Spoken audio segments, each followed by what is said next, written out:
안녕하세요. 말본TV입니다. 그동안 생활 속의 일본어 부수기와 건설 현장 용어 바로잡기 카테고리로 나누어 용어 하나하나씩 깊이 있게 분석해서 구독하시는 분들께서 바쁜 일상 속에서 짧게 들으실 수 있도록 진행해 왔습니다만, 한편으로는 몰아서 볼 수 없느냐는 분들도 계셔서 카테고리별로 10개씩을 모아서 올려보겠습니다. 구독하시는 분들께서는 편하신 대로 보시면 되겠습니다. 오늘은 건설 현장 용어 바로잡기 모아보기 15번째 시간으로 노부찌, 가랑, 미즈끼리, 마구사, 기스리, 낸도, 고스리, 주꼬미, 멘도리, 도매, 이렇게 141번부터 150번까지 한꺼번에 정리해 봅니다.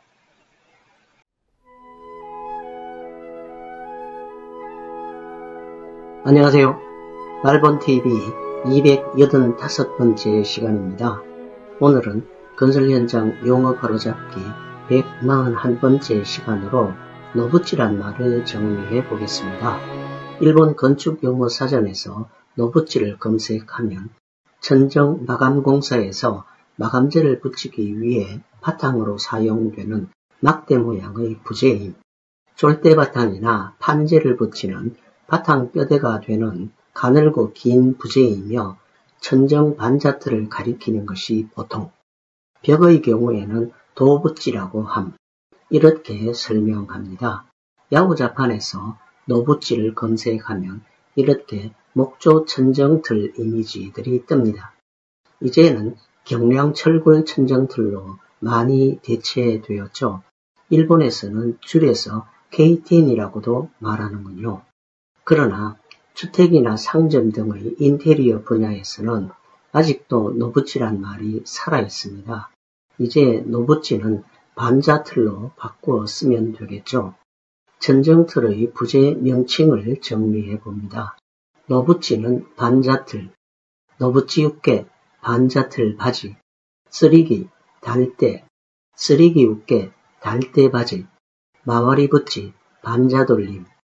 노부찌는 훈으로 읽힌 노와 후찌가 합성되면서 연탁되어 부찌로 바뀌어 읽힙니다만, 일본 백과에서 후찌로 검색하면 사물의 끝부분 또는 사물의 주위의 어떤 폭을 가진 부분, 이렇게 설명하며 연관어 가꾸부찌는 마감을 위해 창틀이나 문틀에 덧댄 각재인 문선을 말합니다. 오늘은 건설 현장 용어 바로잡기 141번째 시간으로 노부찌란 말을 정리해 보았습니다. 감사합니다.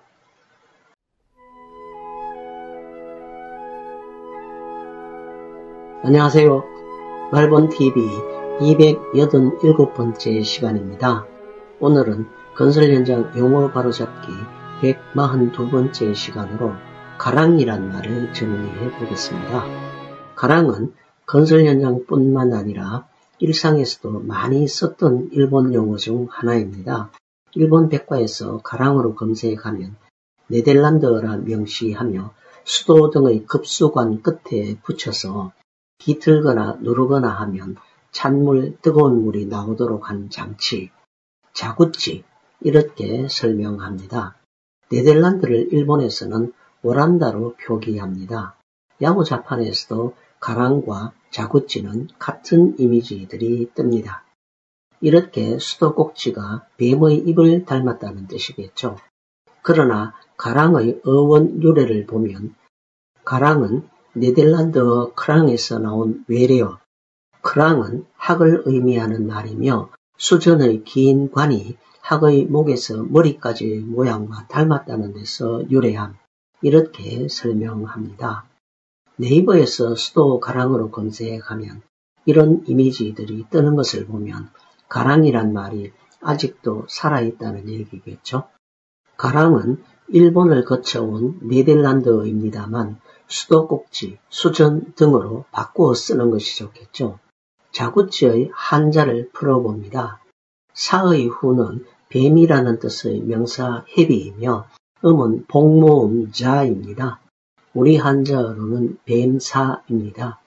구의 후는 입이라는 뜻의 명사 구치이며 음은 코입니다. 우리 한자어로는 입구입니다. 따라서 자는 음으로, 구치는 훈으로 읽은 셈이며 두 단어가 합치면서 구치가 구찌로 연탁되었습니다. 자의 연관어 가운데 잡아라라는 말이 있죠. 복의 후는 벼라는 뜻의 명사 하라이며 음은 후크입니다. 우리 한자어로는 배복입니다. 이 말 역시 하라가 발화로 연탁되었습니다. 한자 뜻 그대로 뱀의 배와 같이 주름진 모든 것을 잡아라라고 말하는데 현장에서는 대문, 호스, 덕트, 전선관 등을 가리키며 이제는 플렉시블, 나선, 주름, 접이식 등으로 많이 바뀌었습니다. 그러나 일상에서는 칸막이, 물통, 펌프, 지갑 등에 아직도 살아있는 말이기도 합니다. 한편 16세기 후반에 나가사키가 개항되었고 수많은 서양 문물이 일본어로 유입되면서 포르투갈어와 네덜란드어도 함께 유입되어 일본을 거쳐 우리에게 전해진 것입니다. 네덜란드어 어원 몇 가지 올려봅니다. 엑기스, 추출물, 진액, 꽃부, 컵, 비루, 맥주, 뺑기, 페인트, 란도셀, 초등학생 책가방, 코히, 커피 등이 있습니다. 오늘은 건설 현장 용어 바로잡기 142번째 시간으로 가랑이란 말을 정리해 보았습니다. 감사합니다.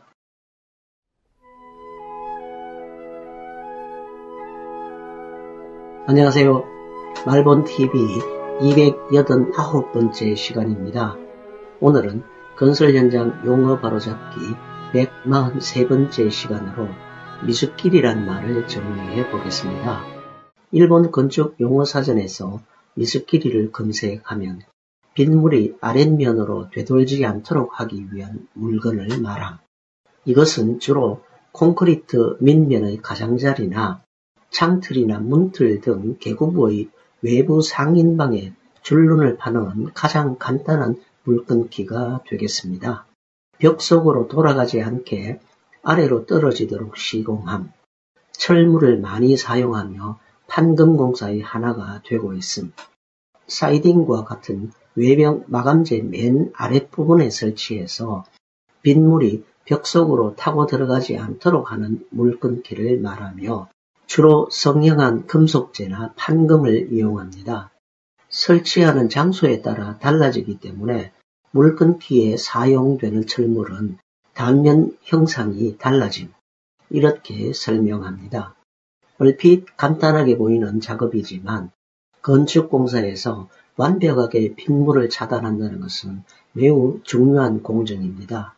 이제 미숫길이는 물끊기로, 연관어 미숫길이 매지는 물끊기 줄눈으로, 미숫길이 가나모노는 물끊기 철물로 바꾸어 쓰면 되겠습니다. 일상에서도 미숫길이란 말이 쓰입니다. 야구자판에서 미숫길이를 검색하면 이렇게 식기를 건조시키려고 올려놓은 선반 이미지들이 뜹니다. 미숫길이 렉, 미숫길이 네트 등은 물빼기란 뜻으로, 미숫길이 매트 등은 흡수라는 뜻으로, 야채 미숫길이는 탈수라는 뜻으로 다양하게 쓰입니다. 더 재미있는 미숫길이도 있습니다. 냇가에서 얇은 돌을 수평에 가깝게 던져 작은 물장구를 많이 치게 하는 놀이를 물수제비라 하죠. 이것을 일본에서는 미숫길이 놀이라고 하는군요. 사이타마 현의 아라카와가 미숫길이 놀이의 성지라고도 하니 참 재미있군요. 뿐만 아니라 미숫길이 세계 기록도 검색되는군요. 오늘은 건설 현장 용어 바로잡기 143번째 시간으로 미숫길이란 말을 정리해 보았습니다. 감사합니다.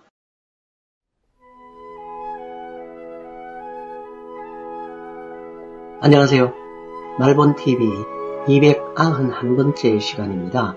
오늘은 건설 현장 용어 바로잡기 144번째 시간으로 마구사란 말을 정리해 보겠습니다. 일본 건축 용어 사전에서 마구사를 검색하면 계구부에 사용되는 횡가제를 말함, 상부의 벽도 지지하기 위해 사용됨, 창이나 출입구에 설치되는 부재이며 반대쪽에 있는 것을 창대라고 부름, 이렇게 설명합니다. 야구자판에서 마구사를 검색하면 목조가 많은 일본이라서 그런지 목조 인방과 창대의 이미지들이 대부분입니다. 마구사란 말도 인방, 린텔로 많이 바뀌었죠. 네이버에서 인방으로 검색하면 기둥과 기둥 사이 또는 문이나 창의 아래나 위로 가로지르는 나무, 문짝의 아래 위 틀과 나란하게 놓는다. 이렇게 설명하는데 인방이란 한자가 있었군요. 린텔로 검색하면 상인방, 문틀, 창틀의 일부로 문, 창문을 가로지르게 되어 있는 가로대, 이렇게 설명합니다. 마구사의 한자가 좀 어려워 검색을 해보니 미는 후니 인방이라는 뜻의 마구사이며 일본의 상용 한자에 없는 자여서 음은 검색되지 않습니다. 우리 한자어로는 문미미로 검색되나 역시 상용 한자가 아닙니다. 문미란 말이 생소하여 검색을 해보니 창문 위에 가로된 나무, 그 윗부분 벽의 무게를 받쳐준다. 역시 인방에 대한 설명이군요. 목조가 흔치 않는 우리에게 마구사란 말은 주로 조적벽체의 계구부 상부의 인방을 말하죠. 계구부 상부의 하중을 좌우로 분산시켜 윗틀의 휘임을 막고 벽체의 사균열을 막는 역할을 합니다. 저도 기사 시절 조적을 하면서 인방 콘크리트를 현장에서 바로 치기도 하였지만 미리 인방 거푸집을 짜놓고 남는 레미콘을 활용하기도 했죠. 네이버에서 잔여 레미콘 인방 만들기로 이미지가 검색되어 웃어봅니다. 요즘은 이렇게 경량 인방 등의 기성제가 있어 작업이 훨씬 쉽고 매끈해졌습니다. 마구사의 연관어를 살펴봅니다. 마구사의 시는 출입구 위에 수평으로 걸친 돌을 말하며 주로 고분 등에 많이 쓰였습니다. 이 밖에 인방의 재료에 따라 인방벽돌, 인방타일 등이 있으며 고대 건축에서는 장식을 겸하기도 했습니다. 오늘은 건설 현장 용어 바로잡기 144번째 시간으로 마구사란 말을 정리해 보았습니다. 감사합니다.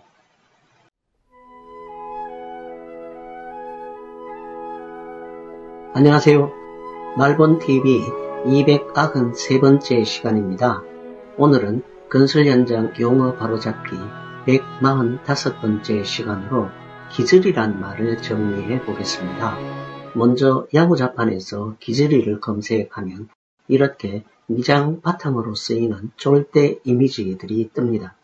일본 건축 용어 사전에서 기저리로 검색하면 바른벽의 바탕으로 사용하는 폭 30mm 정도의 폭이 좁은 판재, 삼나무 등의 소폭 판재를 1cm 정도의 간격으로 수평 또는 수직으로 못을 치고 거기에 몰탈 등을 바름.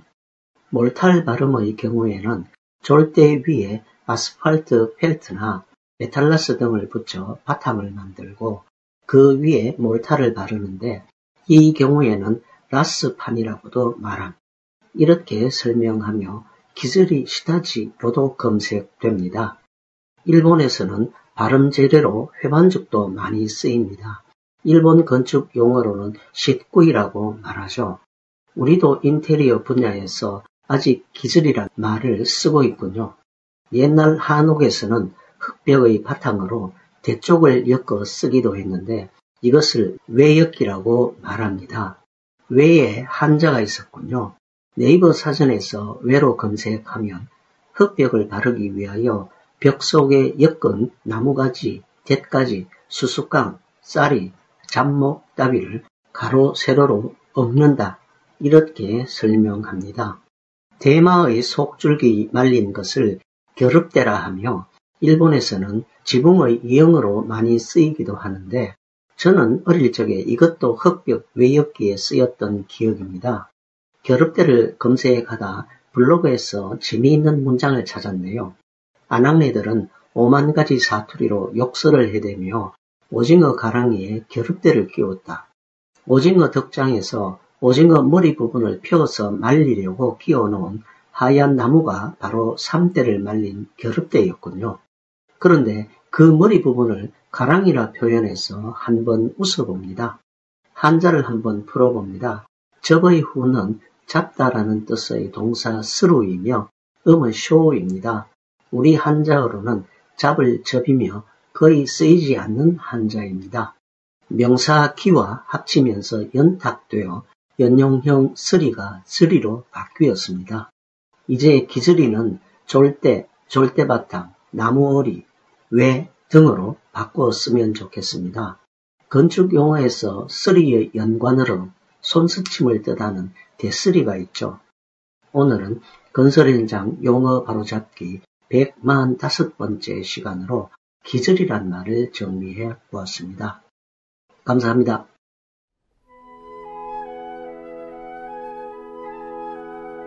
안녕하세요. 말본TV 295번째 시간입니다. 오늘은 건설 현장 용어 바로잡기 146번째 시간으로 낸도란 말을 정리해 보겠습니다. 일본 백과에서 낸도를 검색하면 암석이 풍화나 열수작용에 의해 분해되어 생긴 미세한 입자의 모임, 수분을 가하면 점착성과 가소성을 나타내고 마르면 딱딱해짐, 도자기, 내화물 등을 원료로 함, 이렇게 설명하며 지질학적인 풀이까지 더합니다. 낸도는 점토, 찰흙을 말하죠.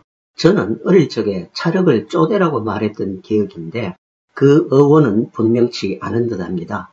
한자를 한번 풀어봅니다. 점의 후는 끈적이다 라는 뜻의 동사 네바로이며 음은 낸입니다. 우리 한자어로는 끈끈할 점이며 점막에 쓰입니다. 점토와 황토는 찰기의 유무로 구분됩니다. 황토벽에는 볏짚 여물을 넣어 갈라짐을 막기도 하죠. 낸도는 건축에서 기와 벽돌 등 건자재를 만드는 재료로 쓰이죠. 아까랭가는 붉은 벽돌, 다이까랭가는 내화 벽돌을 말하고요. 내화 벽돌은 내화 점토로 만들며 일본 백과에서 다이까 낸도, 내화 점토를 검색하면 고온에서 용해되지 않는 내화 벽돌 등의 내화물의 소재가 되는 점토임, 1590도씨 이상의 고온에 견디는 점토의 총칭임, 이렇게 설명합니다. 흙, 돌에 연관된 현장 용어 몇 가지 올려봅니다. 낸도는 점토, 찰흙을 말하고요. 도로는 진흙, 마사는 석비래. 그런데 마사가 우리말인 줄 아는 분들이 의외로 많으며 석비래로 순화하자고는 합니다만 어감 때문인지 쉽게 바뀌지가 않을 듯합니다. 스나는 모래, 기리꼬미는 흙물에 섞인 자갈을 말하고요. 자리는 자갈, 구리시는 호박돌 등이 있습니다. 야구자판에서 낸도로 검색하면 이렇게 공작, 공예에 연관된 이미지들이 먼저 뜨며 네이버에서도 마찬가지 이미지들이 뜹니다. 우리 일상에서는 지점토, 고무점토, 수지점토 등의 이름으로 쓰이며 미술에서는 조각에 쓰이는 조소점토로 쓰입니다. 오늘은 건설 현장 용어 바로잡기 146번째 시간으로 낸도란 말을 정리해 보았습니다. 감사합니다.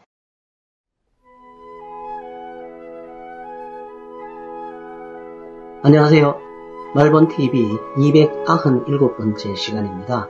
오늘은 건설 현장 용어 바로잡기 147번째 시간으로 고슬이란 말을 정리해 보겠습니다. 고슬이란 말은 제가 기사 시절에 썼던 말인데 아직도 현장에서 살아있군요. 더구나 고소리란 말로 와전되어 네이버에서 고소리통으로 이미지가 검색되어 웃어봅니다.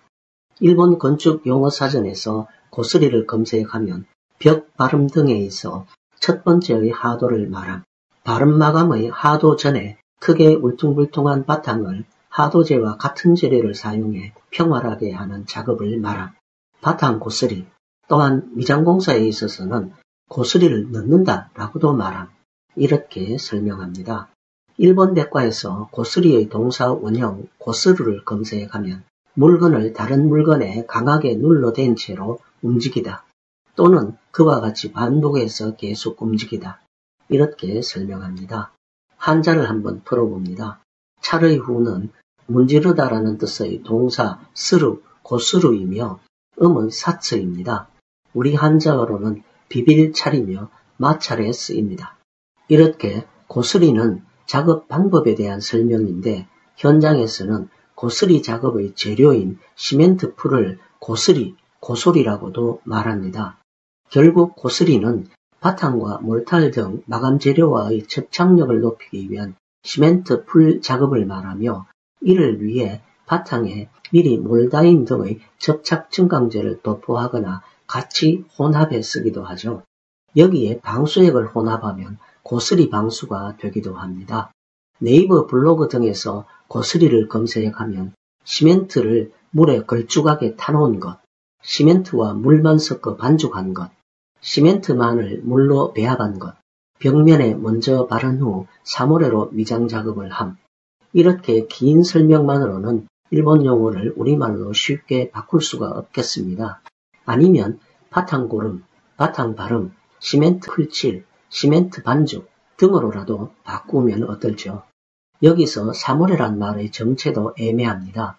네이버에서는 사모레를 모르타르의 푸카너라고 잘라 말하며 회산물, 회사무리에서 나온 우리말이다 라는 설도 있는데 일본어가 아닌 것만은 분명한 듯 합니다. 미장공사 연관어 몇 가지 올려봅니다. 삭강, 미장, 미장공을 말하고요. 노리비키, 노로비키의 와전된 말이며 시멘트 풀칠을 말하고요. 고데무라, 흑선 자국을 말하고요. 시야기, 시야게의 와전된 말이며 마감, 마무리, 끝선질을 말하고요. 학계빗기, 솔질 마감을 말합니다. 오늘은 건설 현장 용어 바로잡기 147번째 시간으로 고스리란 말을 정리해 보았습니다. 감사합니다.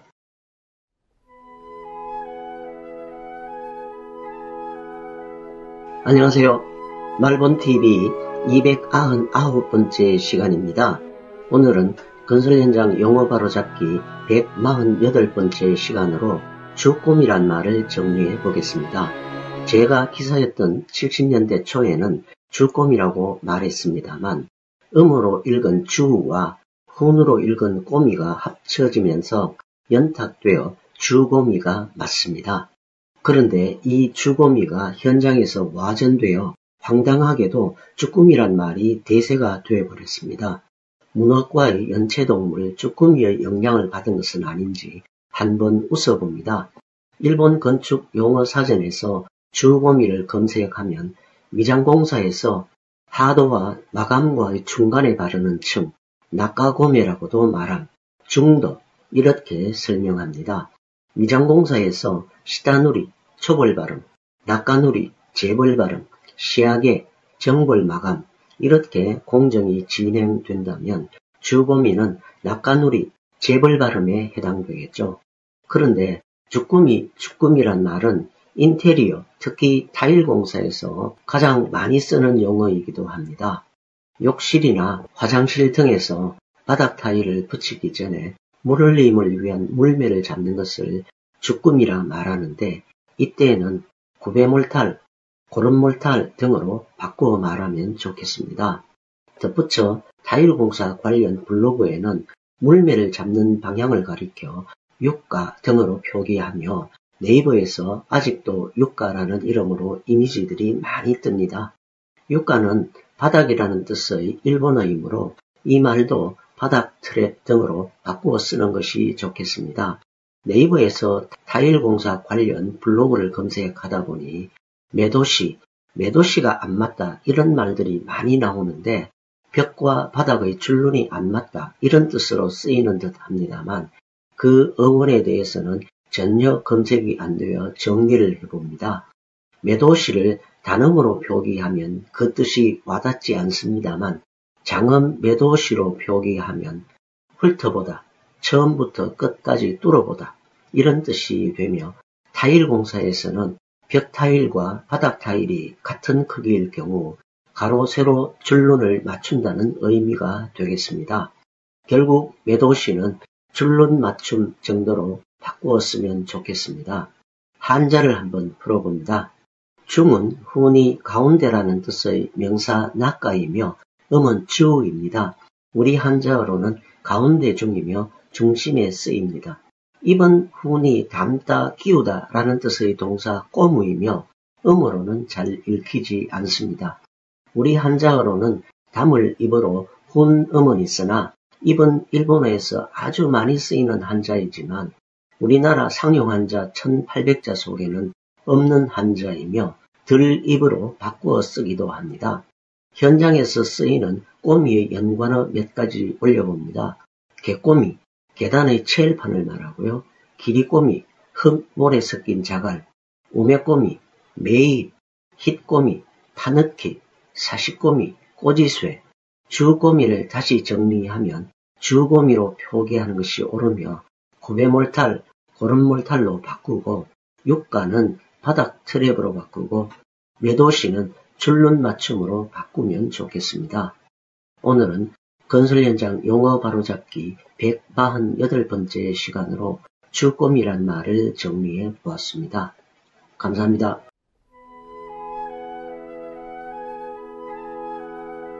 안녕하세요. 말본TV 301번째 시간입니다.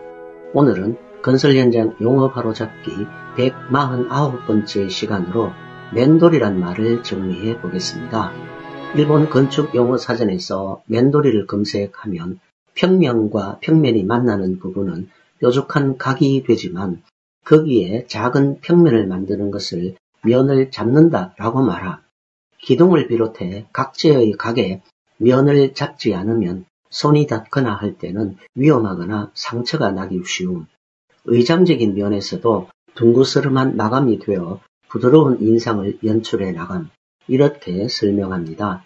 목구조가 많은 일본에서는 목재나 석재의 모서리 부분을 여러 가지 도구를 사용해 면을 잡는다라는 의미로 설명합니다만 우리 현장에서는 주로 노출 콘크리트의 모서리에 미리 면을 접거나 미장공사에서 면을 접어 마감하는 경우에 쓰는 말이기도 합니다.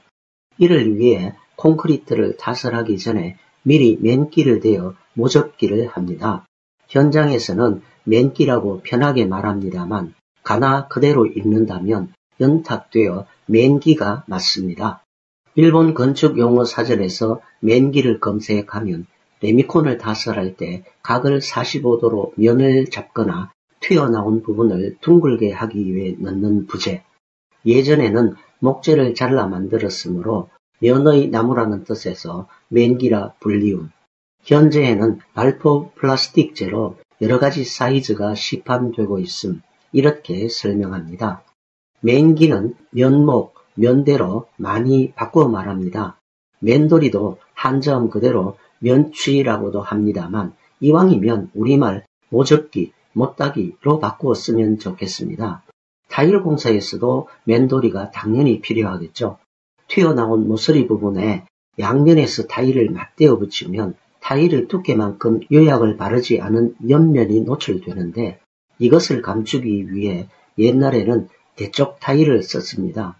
대나무를 세로로 쪼갠 모양과 같다고 해서 닭개와리, 대쪽 타일이라 했었죠. 주로 벽돌로 쌓아 만든 욕조에는 필수적인 타일이었습니다. 그러나 이것도 투박해 보인다 해서 트림 처리를 하거나 졸리컷이라 해서 45도로 깎아 맞댄 마감을 하거나 2면 타일, 3면 타일, 면취 타일 등 다양한 타일로 멋진 연출을 하기도 합니다. 일상에서도 맨돌이란 말을 쓰는군요. 요리에서 무, 감자, 당근, 호박 등 야채를 조리할 때 모서리가 으스러지지 않도록 미리 모서리를 깎아내는 것을 말합니다. 재미있는 맨돌이라는 표현도 있습니다. 미술 시간에 소묘할 때 많이 보았던 석고상을 맨돌이 석고상이라 하며 우리는 각진 석고상이라 말하는군요. 언어의 표현이 참 재미있습니다. 오늘은 건설 현장 용어 바로잡기 149번째 시간으로 맨돌이란 말을 정리해 보았습니다. 감사합니다.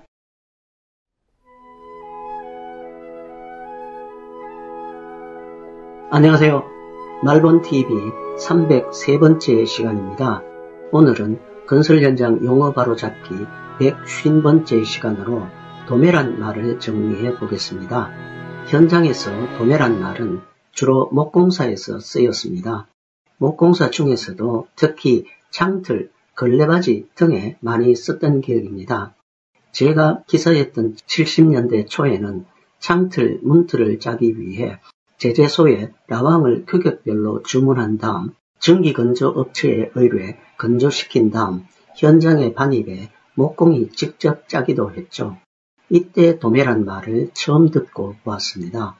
일본 건축용어사전에서 도매를 검색하면 두 부재가 45도로 맞추는 부분을 말함, 맞춤 그 자체도 도매라고 말함, 마구리를 보이지 않는 접합 방법이며 깔끔하게 마무리됨, 창호 등의 벽우부에 사용되는 문틀의 모서리에 많이 쓰이며 마감이 매끈함, 도매의 종류도 간단한 것부터 복잡한 것에 이르기까지 다양합니다. 직각으로 절단하는 방법과는 달리 45도가 딱 맞지 않으면 맞춤 부분에 틈이 생김, 이렇게 설명합니다. 도매를 연귀라고 했었죠.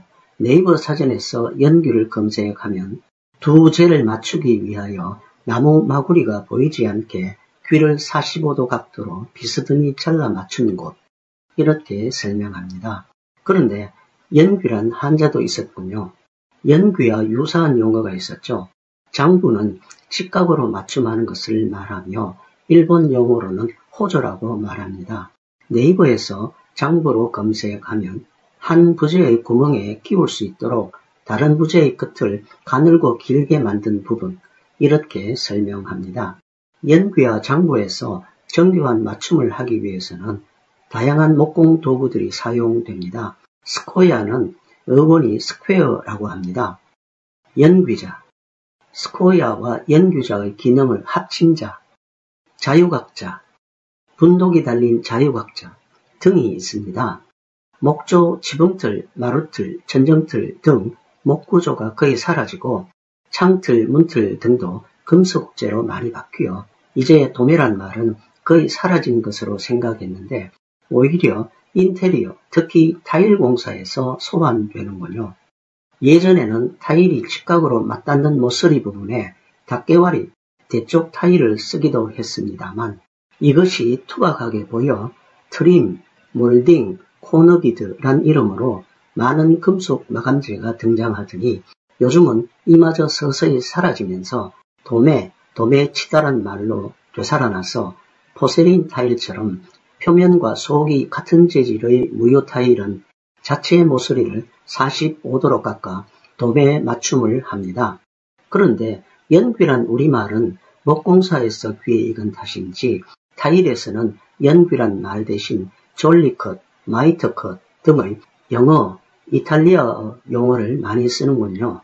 홈페이지나 유튜브에서도 많이 검색이 됩니다. 한자를 한번 풀어봅니다. 류의 후는 머무르다 라는 뜻의 자동사 도마루, 타동사 도매루이며 음은 류입니다. 우리 한자어로는 머무를 류이며 유보에 쓰입니다. 이제 도매는 목공사에서 연귀 맞춤으로 타일 공사에서는 졸리컷, 마이트컷으로 바꾸어 쓰면 좋겠으며 도매의 연관어로는 야마도매, 흑마기, 도도매, 간이 흑마기 등이 있습니다. 현장에서 쓰이는 또 다른 한자의 도매가 있습니다. 방지라는 뜻으로 쓰이며 연관어로는 매도매, 눈먹일, 하바도매, 간격제, 스베리도매, 논슬립, 사비도매, 농마기, 후레도매, 흔들림 보강, 하도매, 바퀴고임 등이 있으나 뜻의 구분이 애매하여 혼용하기도 합니다.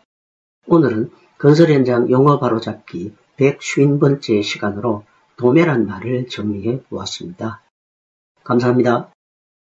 오늘은 건설 현장 용어 바로잡기 모아보기 15번째 시간으로 141번부터 150번까지 한꺼번에 정리해 보았습니다. 감사합니다. 참고로 지난 동영상 건설 현장 용어 바로잡기 모아보기 13번째 시간의 내용을 안내합니다. 건설 현장 용어 바로잡기 모아보기 14번째 시간의 내용을 안내합니다. 건설 현장 용어 바로잡기 모아보기 13번째, 14번째 시간의 바로가기 링크입니다.